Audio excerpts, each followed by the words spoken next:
The lost tapes of Alkebar is what I meant to say. Uh, how did he get the tape? I gave it to him. So you already had found the tape? So why was it lost? It had been lost, but I had found it, and I gave it to Mr. E. Where do you find it? Well, I left it in my other pants pocket, the one that I took to the cleaner, and so I didn't know it was in there. But it was all right. I got it out again. I just had to be more careful in the future.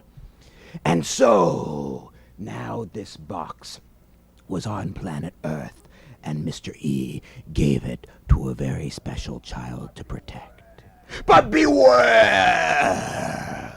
Because if Redlore ever finds that red heart crystal, he could come looking for it.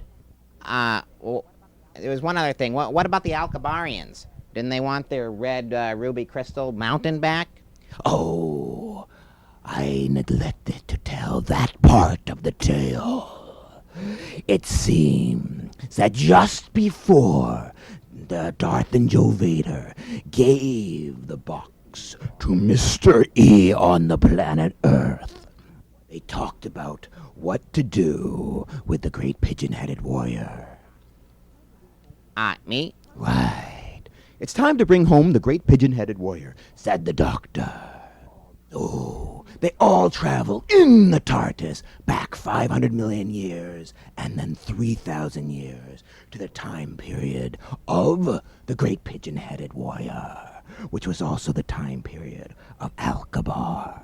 However, the pigeon-headed warrior said, What? he said that he was tired of that time period and wanted to try a few years in the future to see if bubblegum had changed flavors yet. And so he traveled 150 years after that. And they went back to Alkebar, and the pigeon-headed warrior lifted up the red heart ruby stone that had been their mountain. And very carefully, they went down to Alkebar, which of course was on the Galump planet. Alkebar is a very tiny city, and they had to use a microscope to see the people of Alkebar. Hello, people of Alkebar, Said the great pigeon-headed warrior. I bring you back your mountain. I look for new flavors of bubblegum in this great new time period, and here is your mountain that was taken from you or blew up away from you 150 years ago. But something happened that surprised the great pigeon-headed warrior. Pigs fell from the sky. No, something else. Let me see. No, I'll tell you. Okay. The great people of Alkebar did not want their mountain back. You see, let them tell you in their own words. I am a person of Alkebar, and I will tell you. We have grown used to a new form of life. That's right. I too am from Alkebar, and as are everybody in this room. That's right. That's right. That's right. That's right. And Yeah, and if I could continue. I'll tell them. Basically, what we want to say is that we enjoy our new lifestyle. Yeah, we depend on ourselves instead of the small, useless plastic devices. That's right. So here on Alkebar, we are much happier now. That's right. And so they explained. It took a while, so I'll shorten it just by saying that the Alkebarians were happy with the way they lived without the mountain. They did not need all the money and the small plastic toys and the pickles that opened up with little umbrellas and fell gently to the ground, because they could do things from themselves, and they had their great art and music again and their lifestyle. So the people of Alkebar were happy. They said, you can keep the mountain. And that is why they took the mountain back, Darth and Joe and all of their friends in this particular adventure, back to Mr. E in that box. And that is when Mr. E gave it to one special boy. But beware! What? I'm sorry, I said beware. Oh, sorry, I said beware, something like that. No. Beware, the great power could attract Redlore. You already said that. Right. So this is the end of the story. And that crystal ruby is in the safe hands of one who is strong with the Force. The end. Of the story. Right. That's what I said, the end. Right, the end. I get to have the last word. For I am the narrator of the great stories of Alcabar. That was just one story of Alcabar. Well, it was like a lot of stories wrapped up into one. Okay, the end. Right. The end. The end. Okay. Okay, let's just do it together. Okay? 1, 2, 3. The end. The end. And now for an inspiring song. There once was a little girl whose name was Elroy. She was a small potato soup potato. Elroy tasted very good, as any little girl soup should. But Elroy was not happy, for she did not own a shoe. Now you may wonder why a soup should want a shoe. If you were a potato soup, wouldn't you? Maybe you don't understand that Elroy had a giant hand, and she used that hand to hop around a lot. But her hand grew sore from hopping on the floor. One day little Elroy was out hopping. She hopped downtown to spend some time a-shopping. She hopped up to a big shoe store. There was a sign upon the door. She read that sign and then she was not blue. She knew that sign meant she could have a shoe. Now what in the world did that sign have written that made Elroy happier than a little kitten, a kitten? The sign said, "We have something new, a giant potato soup hand shoe. And it is marked down 25%. We're desperate 'cause we need to pay our rent." So little Elroy hopped inside the shoe store. She won't have to hop around bare hand anymore. She didn't have the money to pay, but the shopkeeper said that's okay. I'll give you this giant potato hand shoe if I can taste your nice potato stew. So Elroy gave the shopkeeper a taste. He didn't drip a drop, for that's a waste. He liked that Elroy soup so much, he called his landlord in for lunch. And Elroy let the landlord taste her too. It paid the rent, and now she had her shoe. So Elroy hopped outside of that big shoe store. She noticed that her hand, well, it was not sore. She had a nice giant hand shoe, and she got to feed 2 people too. With less soup in her, she could hop much higher. She hopped back home and sat down by the fire. There once was a little girl whose name was Elroy. She was a small potato soup potato. She refilled the soup in her head, and then she hopped on off to bed. And she took off her giant shoe. Tomorrow they would go do something new. Hello and welcome once again to another exciting adventure of Darth and Joe Vader.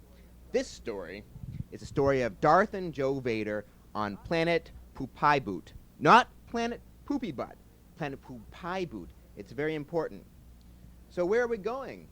Asked Joe. We're going to planet Poopai Boot. Poopy Butt, said Joe. No. Poopai Boot, said Darth. It's very simple. Why are we going there?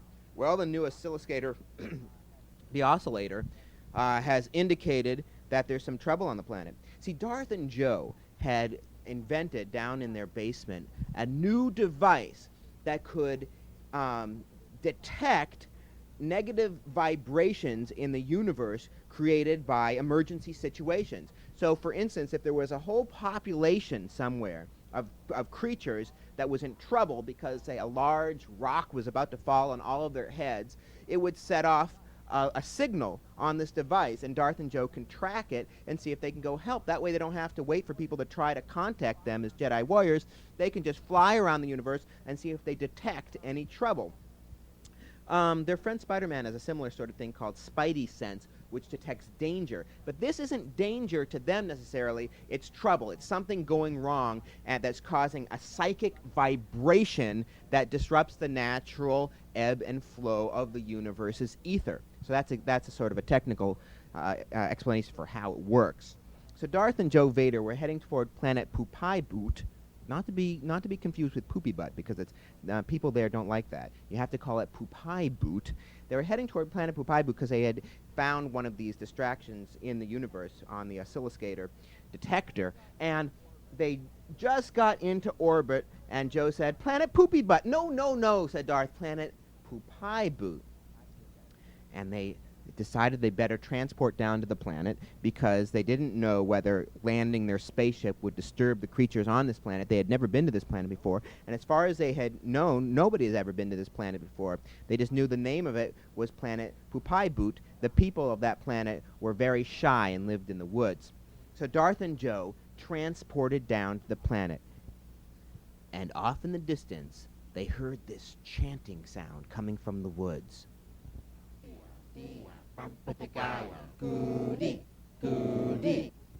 And as they walked closer to the woods, the chanting got louder.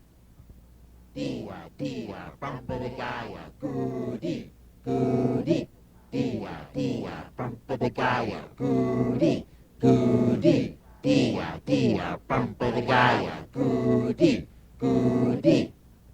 well, Darth and Joe were Googs, so they could understand all languages, and they could hear that they were chanting something about milk. And when they got up to this huge crowd of small, furry woodland creatures, they heard that they saw, first of all, that they were all holding spoons in the air. And the chant, "Dia, dia, bumpadagaya, goody, goody," meant, "We want our milk." And they were holding up cereal spoons. So Darth and Joe asked them what was going on. They stopped chanting, and they said, "Oh, you have come to help us, have you?" And Darth said, "Yes, we are Jedi warriors. This is Darth and I am Joe." And Joe said, "No, no, I am Darth and you're Joe." "No, you're Joe." "No, I'm Joe and you're Darth," said Joe. "That's right," said Darth, what he said. And so one of the woodland creatures, his name was Mowgli Leviathan, walked up to Darth and Joe and said, "We are very afraid of our cow. We cannot get milk. We will starve if we do not have our milk." And Darth said, "Well, afraid of your cow? Where is this cow? Joe and I will get the milk for you. After all, we are Jedi warriors." And they pointed, all of the woodland creatures on planet Pupai Boot pointed up to the top of the mountain. There was a little bit of smoke coming from the top of the mountain. "You keep your cow on top of the mountain? What about the other cows?" asked Joe. "Oh, we only have one. The great dinosaur cow is on the mountain." Did they say dinosaur cow?" asked Darth. "I think so," said Joe. "Well, that shouldn't stop us. Let's go see what the problem is." And so Darth and Joe said, "We'll be right back." And they started walking toward the mountain. And they decided to save a little bit of time and transported up to the top of the mountain, where they saw a huge... What's that?" asked Joe. "Looks like a cowosaurus." And it was. It was a cow dinosaur, and it was making noises, which actually were kind of scary. So they understood. Well, I wonder why these people, if they normally get milk from this cow, why the cow dinosaur, why this cowosaurus dinosaur is frightening them so, asked Darth. And he decided to ask because, being Googs, they could communicate with the dinosaurus cow. And so they asked the dinosaur, and she said, "Oh, it's my udders. It's been so long they have not taken milk, and I am sore. I am full of milk." "Oh, so you weren't angry with them?" No, no. My udders are sore, but they are scared of me, and they will not come up to get my milk." And so Darth and Joe said, "Well, we'll help you out." And they started milking the dinosaurus, and there was a huge, gigantic bowl carved out of the ground like a giant lake, and the Dinosaurus was on top of it, and they walked. The Dinosaurus put two of her legs on either side of this giant bowl, and there was a sort of a bridge, a wooden bridge across the top of the bowl that Darth and Joe could walk across to reach up to milk the Dinosaurus. And the milk spewed into the bowl, very quickly filling it up, thousands and thousands of gallons. And so Darth and Joe went down the mountain and told the people of Pupai Boot what they had done and that the milk was available, and they all started saying, "Yes, boomba, boomba, yes, boomba, boomba," which of course means thank you in their language, and they went up with their buckets. They carried a stick across their shoulders, and on either side of the stick was a bucket that they would fill with milk, so that each Pupai Boot creature could carry 2 large containers of the milk, and they formed a long line, and they thanked them, and Mowgli Leviathan came up to Darth and Joe and said, "I love my planet very much, but I've seen the great ways of the Jedi warriors, and I too would like to be a Jedi warrior. Please, please, please, can I come with you?" And Darth and Joe knew that if somebody who is pure of heart, as is Mowgli Leviathan, asks to become a Jedi in training, then they have a responsibility to take that person on. And so Darth and Joe said, "Yes, say goodbye to your family and friends. You can come with us. You'll be able to visit every other Tuesday and on other vacation days, and we will take you to the Jedi training planet." And they did. And on their way, as they walked back, they walked away from the woods, and they saw the long stream of Pupai Boot people carrying the milk down the mountainside, harvesting the milk. Mowgli waved goodbye, and they all heard the milk harvesting song as it was being sung in the distance, and it sounded like this. Agriyaha, falush, falush, agriyaha, falacha, falush, falush, agriyaha, falush, falush, agriyaha, falacha, falush, falush, agriyaha, falush, falush, agriyaha, falacha, falush, falush, agriyaha, falush, falush, agriyaha, falacha, falush, falush, agriyaha, falush, falush, agriyaha, falacha, falush, falush, agriyaha, falush, falush, agriyaha, falacha, falush, falush, agriyaha, falush, falush, agriyaha, falacha,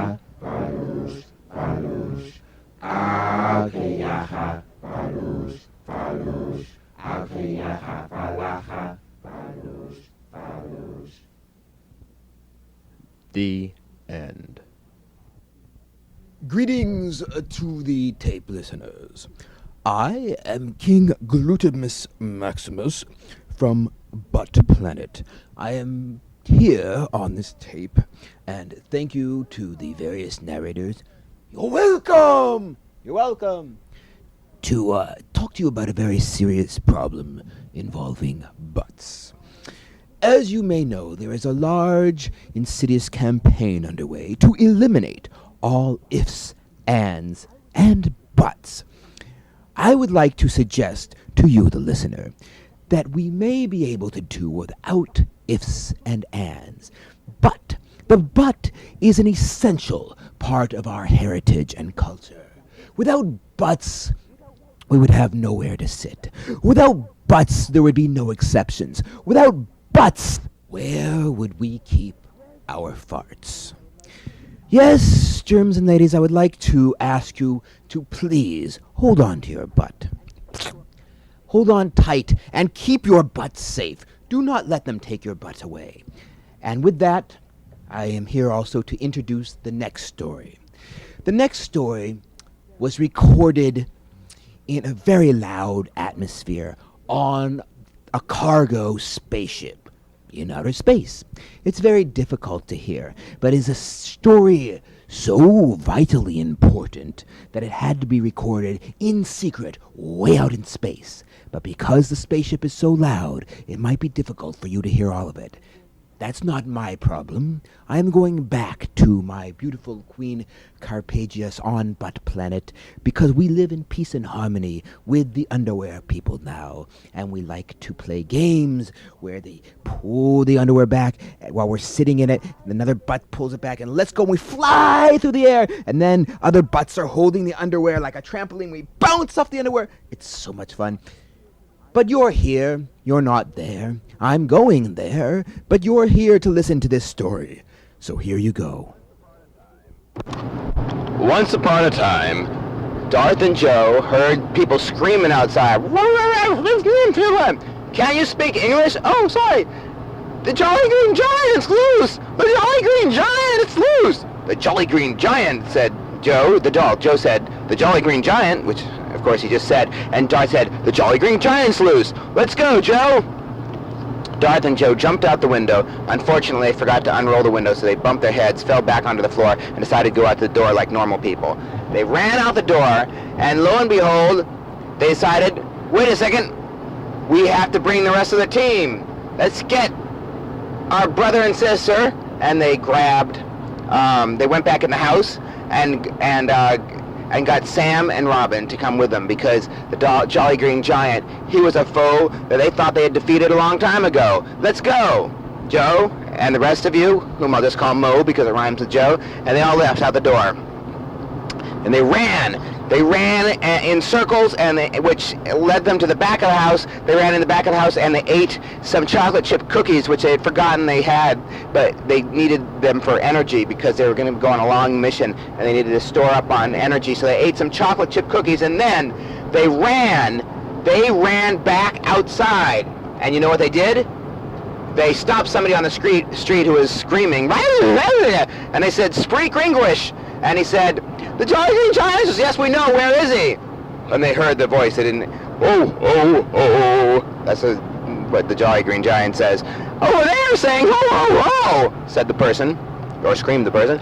So Darth, Joe, and Sam, and Robin ran to the scene where the Jolly Green Giant, who was actually very big and somewhat jolly, at least I thought because he was laughing, ho, was smashing things left and right. "I'm smashing these pencils," he said, and he reached into a store that sold pencils and he grabbed 1,500,000 pencils and broke them up in his hands. "And I'm smashing these eggs," and he reached with his right hand over to a farm and he grabbed 230,000 eggs and he squashed them, which made a whole little stream of eggs down the middle of the road, and eggshells, and the dogs and cats were loving it because they like to eat eggs, but the people were getting eggs all over their clothes. "Please stop," said Darth and Joe. "What's wrong?" "I hate everybody. I will destroy the world." Why?" said Joe. "Because everybody hates me." "No, we don't," said Sam. "I don't hate you." And Robin said, "I don't hate you." And Darth and Joe said, "We don't hate you. We don't hate you." "You don't?" "But I am so lonely. I don't have any friends. In fact, just the other day, I was going to go to the Ferris wheel, to play on the Ferris wheel. They told me to go away. They said I would break it." "Well, that's because you're so big. We could build you a better Ferris wheel that would be big enough to hold you if you like." "Really? But wouldn't that be expensive?" "Oh, yeah, we have lots of equipment. You could help us build it." "Yeah," said Darth, "you could lift things that are too heavy for us to lift using our normal muscles instead of our special Jedi powers," thought Darth. "Okay, I'll help you. Let's go." And so they built a new Ferris wheel, and the Jolly Green Giant started smashing. He apologized and he fixed the roofs of the house and the pencil store, and he fixed the barn, and pretty soon he started giving neighborhood kids rides on his shoulder, and they liked that, and the Jolly Green Giant was happy. In fact, he was jolly, and he was singing ho, ho, ho, and he went back to work. He also had this job making canned vegetables for people, and he's making canned corn and Brussels sprouts and potatoes and beets and jicambas, which we don't have on planet Earth, but they have them on Darth and Joe's planet. So he's making these vegetables for people in cans, and he met another Jolly Green Giant named Samantha. What's the name of the Jolly Green Giant? it's not really clear. He just goes by the Jolly Green Giant. But when he met Samantha, who was also a Jolly Green Giant, he decided that he had to have a name. And several names were already taken. He didn't want to name himself Sam, Darth, or Joe because he knew people with those names, or Robin because he knew somebody with that name too. Let's see, he'd heard about Akiva, so he didn't want to. So he was thinking, and he decided to call himself Jijimongo after one of the vegetables. But then he was Jijimonga, the Jolly Green Giant, which sounded good. You know, Jijimonga, Jolly Green Giant. It has what we call alliteration. However, people were confused because he was packaging of a kind of vegetable called Jijimonga, so decided not to have that name. And in fact, he decided to go with the name Patrice. He was Patrice the Jolly Green Giant. And he met this other guy, Jolly Green Giant, and they had a great time together. And they could do a lot of things because they were both giant and green that he couldn't do with the small other people around. And one thing they could do was go down into the pit of death and make friends with Rodanzilla and ride around on Rodanzilla's back because Rodanzilla was just the right size. So they brought treats because, of course, Rodanzilla loved the canned vegetables. Rodanzilla didn't even need to have a can opener to eat them because his teeth were so sharp. And so they had a lot of fun. And that was the origin of this song, which was written on another planet by people who hadn't heard the original story of the Jolly Green Giant, so they got the story a little bit confused. But here it is, anyway, the song about the Jolly Green Giant. In the valley of the Jolly, ho, ho, ho. Wow! Heard about the Jolly Green Giant. Potatoes. He's so big and mean. Artichoke heart. With his hands there laughing, with his hands on his hips, and then he hits you with the can of beans. He lives down in his valley. Brussels sprouts. The cat stands tall and green. He ain't no prize, and there's no women his size, and that's why the cat's so mean. One day he left his valley bad. I mean to say, this cat was mad. Now looking round, he wasn't gone long, and then he ran into an Amazon. Well, this changed his whole complexion. Broccoli. He had never seen such beautiful sight. For it, he looked at her, and she looked at him, and she almost passed out from fright. He looked at her, thought, what a dilly. He touched her once, she slapped him silly. This was something he had never sensed. He looked at her, and she commenced. Now listen, pal, this ain't no fluke. I can't see going with the big green coat. You've heard about the Jolly Green Giant. Don't let his troubles cross your mind. Celery stalks. He couldn't get Sally, so went back to his valley. The cat was colorblind.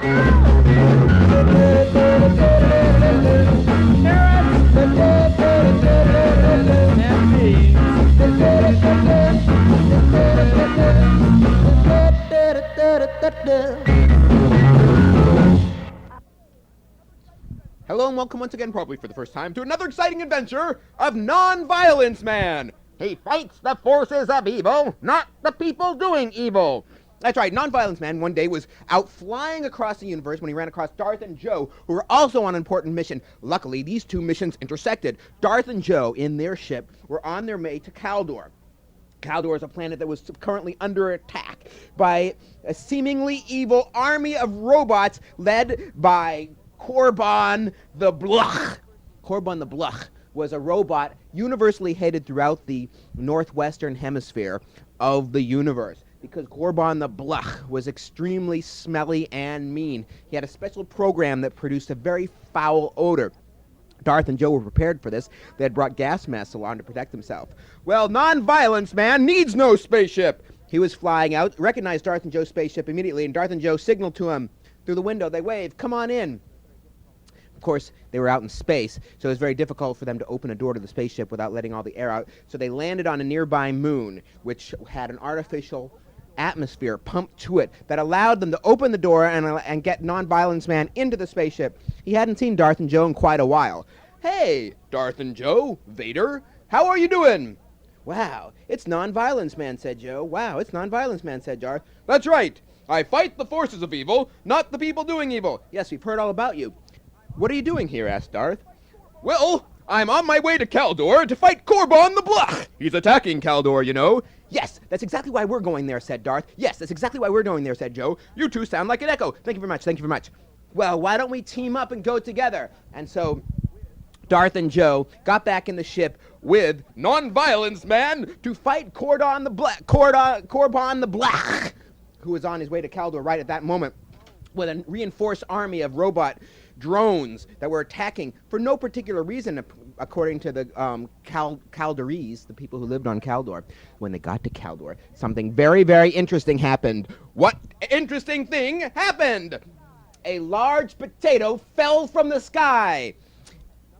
Fortunately, the potato had nothing at all to do with the story I am now telling.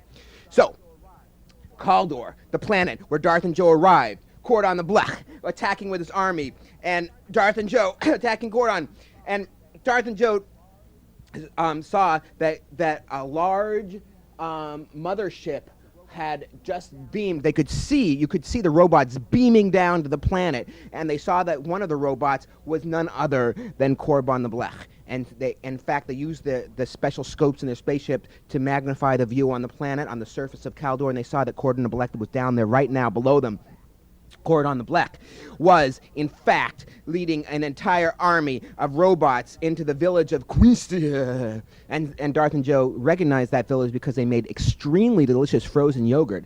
We have to protect that village, said Joe. Yeah, said Darth, before they destroy all the frozen yogurt. So they quickly landed on their... They quickly got out of their spaceship because they had just landed the spaceship. And they... Darth and Joe, that is... transported to the other side of the army of robots and attacked Korban the Blech with their lightsabers. Quickly, Darth chopped Blech's legs off. He was a robot, so he had no feeling, so it didn't actually harm him. But Blech started saying, does not compute, which robots say when they're in trouble. And the army of other robots started attacking Darth and Joe, and Nonviolence Man started distracting them by doing a funny dance. Does not compute, funny dance, should not funny dance, said the robots. And while they were watching the funny dance, Joe jumped onto Korban the Black's head and started pulling on it, trying to rip his mainframe computer out of his head because that would stop him from attacking. And Nonviolence Man said, No, you don't understand. You're fighting the person doing evil, not the forces of evil. And Darth and Joe said, but Korban the Black is doing the evil. He's attacking the planet. And they managed to smash out. They ripped out the main CPU, the central processing unit of Korban's mechanical brain. They pulled it out, and Korban went and stopped moving. Unfortunately, all the other robots still were attacking the city. And Darth and Joe didn't know what to do. There are too many of them. We have to create some sort of time wave. And Nonviolence Man said, I'll be right back. And where are you going? I'm going to fight the forces of evil. And he flew up into space toward the mothership. And soon, Darth and Joe saw that the robots were starting to attack the frozen yogurt stores, which was very dangerous indeed, because once they got to the frozen yogurt stores, there's no telling what kind of flavors they could destroy. So Darth and Joe quickly were grabbing individual robots and pushing them out of the way and saying, stop, stop. And then they tried doing a silly dance, but it didn't distract the robots because they weren't quite as good as silly dances as Nonviolence Man. And so they didn't know what to do because every time they lassoed robots with their Time Lord lassos to freeze them in time, more robots would come, and there were more robots being beamed down all the time. So suddenly they all stopped, sat down, and farted. Oh! It was a very bad smell, and Darth and Joe quickly pulled out their gas masks. What happened? Asked Darth and Joe, poking one of the robots in the eye and seeing that it was turned off. I don't know. The attack seems to have stopped. And all the people from the city on the planet of Caldor said, yay! And they started dancing around and offering Darth and Joe free frozen yogurt. And when Nonviolence Man, they looked up in the sky, and the mother spaceship was flying off into the sun where it was starting to burn up. And Nonviolence Man flew down to the surface of the planet, and Darth and Joe said, hey, Nonviolence, what did you do? How did you stop the attack? And Nonviolence Man said, it's very important to to not focus on just the main person doing the attack. Korban the Black is just a robot. There were many other leader robots. As soon as you malfunctioned Korban the Black by tearing out the CPU from his mechanical brain, another Korban the Black took over. There are an infinite number of them because they were able to create themselves repeatedly, just in this scenario. It's important to know that we have to attack the forces doing evil. And in this case, the force doing evil was the mothership itself, sending an endless supply of robots to attack the planet. And when I explained to the logic board of the spaceship that if it continued its attack and continued attacking a planet as it had been doing with these armies of robots led by all of these Korban the Blacks, it would run out of people to attack and would be very lonely indeed because it's programmed to attack people on different planets. And so I presented a solution. Perhaps you could create a robot an army of robots and create another army of robots and just attack each other. And that way you can attack yourself and always have an endless supply of robots to attack and never have to worry about running out of people to attack. Well, the logic board couldn't argue with this, but we just saw the spaceship fly into the sun, said Joe. No, you saw the spaceship fly to the other side of the sun. Look! And they looked on the other side of the sun. The mothership was going off. Where is it going, asked Darth. It's going back to its own planet. Planet Hoopa, ha ha ha. Planet Hoopa, ha ha ha, is where Korban the Black and all of the robots originally came from. It's going back to create an endless game of attack so it can attack itself and work out details of the attack and work on its attack strategies and never have to worry about attacking other people because it's far too dangerous, because that in this way it can control the attacks and make sure that no side ever wins, and then it continues the attack, which is all that makes it happy because that is what it has been programmed to do. I'm not sure I fully understand, said Darth. Well, let me explain to this way. Nonviolence, man, once again, has attacked the conditions of evil. The conditions were the desire for the mothership to attack the planet. I've taken that away by explaining that it could just attack itself, creating more robots, and then it wouldn't have to worry about running out of people to attack. Now it's back doing that, and there is no more evil being done to this planet. I have to go on now, a special mission, because of Principle 3 of Nonviolence calling me. Whoosh! And he flew off. And so Darth and Joe continued to eat the frozen yogurt, and quickly, nonviolence, man, landed again, grabbed a bowl of blueberry yogurt, said, I forgot this, thanks, and flew off eating blueberry yogurt, which became frozen blueberry yogurt when he was in space, which was quite tasty. So, that's the end of Darth and Joe, Nonviolence Man, fighting the forces of evil on planet or near planet Kaldor. The end.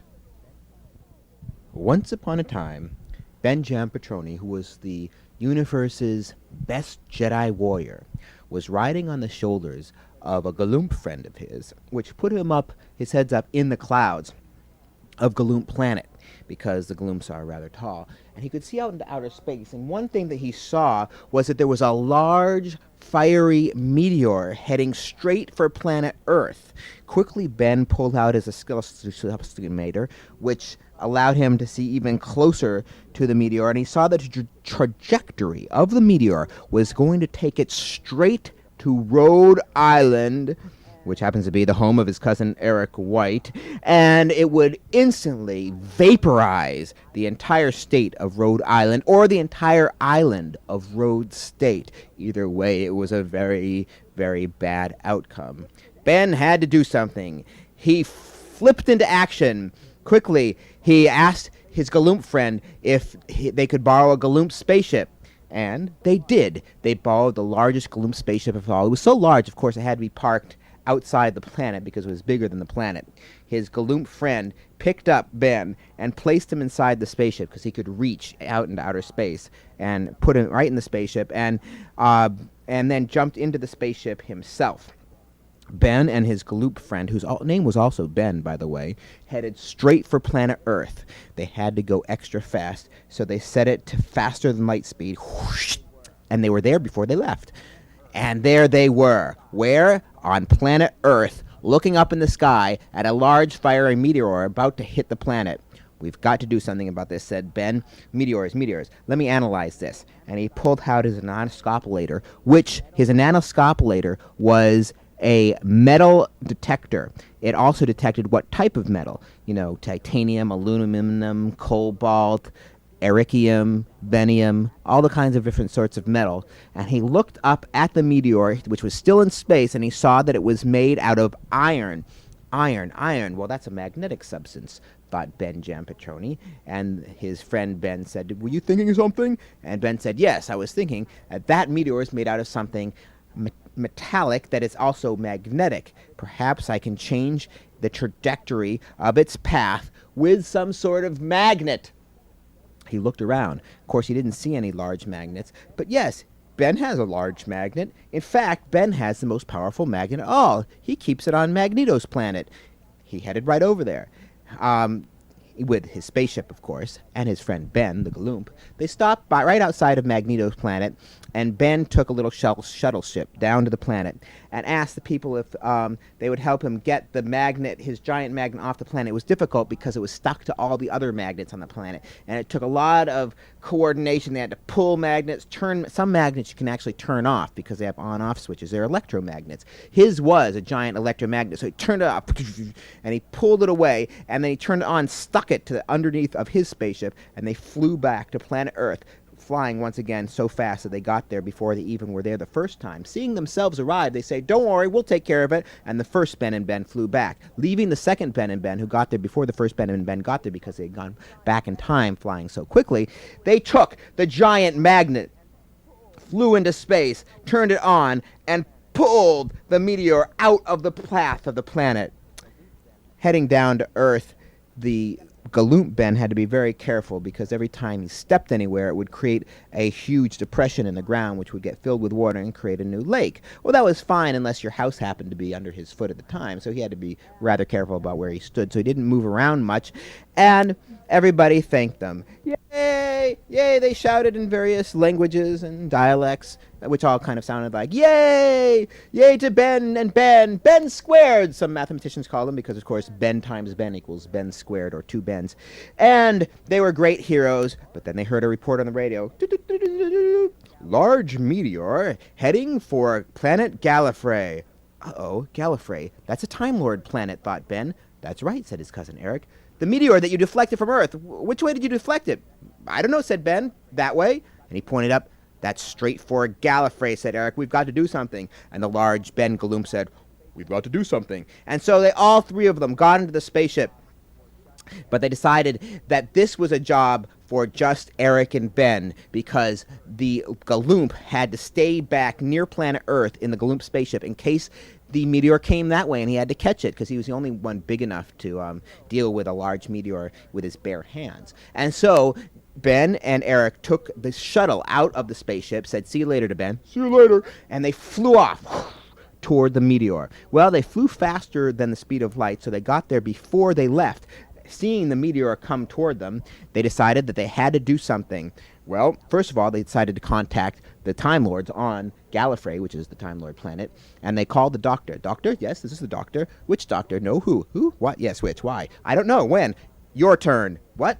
No, not what. He's not around here. Wait. It's in the bathroom, but I can help you. Who are you? Yes, exactly. It was Doctor Who. Doctor Who helped them by saying, oh, all we have to do is take this meteor and transport it 10,011 years and 6.5 seconds into the future. Why 10,011 6.5 seconds? Asked Ben. Because there's a giant mouth eats meteors, and it was coming to our planet to eat our planet. It's about to, a little over 10,000 years from now, and this will give it something else to eat. So I thought that would be a good solution to both problems, the meteor coming to smash Gallifrey and the giant mouth being hungry 10,000 or so years in the future. Excellent idea, said Ben, and I'd like you to do it, said the doctor, because Ben had been studying to be a Jedi. Well, of course he was a Jedi warrior, but he was studying to be a Time Lord. And so Ben took the controls of the TARDIS, which is Doctor Who's time-space machine, and controlled a time-space continuum vortex, which sent the meteor, sucked it into 10,000 or so odd years into the future, where it ended up in the mouth of the giant mouth, who was quite happy to get fed like that.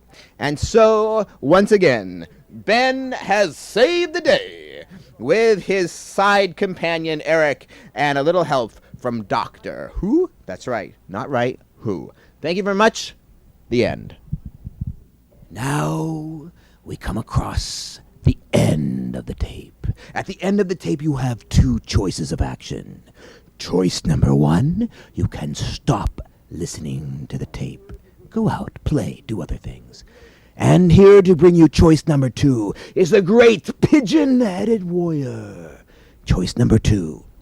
Yes, you can eat the tape. No. Choice number two, you can turn the tape over. That's what I meant to say. Turn the tape over. And eat it. No, just turn the tape over and play it again. Before eating it? No, you do not have to eat the tape. The tape is not made out of edible substances. Well, if you are a tape-eating robot, I suppose, which you might be, then it may be a good idea to eat the tape, but then it will be difficult to hear it again. In any case, goodbye and thank you for listening. And the pigeon-headed warrior would like to say these few words. Go ahead. Well, I composed a little song. Oh, that's beautiful. Let's hear it. It's a song about my sink in the bathroom. Okay. Just sit right back and you'll hear a tale of a fateful drip that started from this leaky sink from a washer that was stripped. The leaking started getting rough. The tiny plumber was drenched. If not for the courage of the pigeon-headed warrior, my thirst would not be quenched. The sink exploded and the toilet too. It really was a mess, with water here and water there and water everywhere. The water gushed. The plumber floated outside with a zoom here in my broken bathroom. Oh, that was beautiful. The end. The end I'll say it. The end. of the tape. Yes, you're not going to trick me again. This time I will have the last line. The End. Go ahead and say it. Really? Yeah, go ahead. Say the end. Okay, thank you.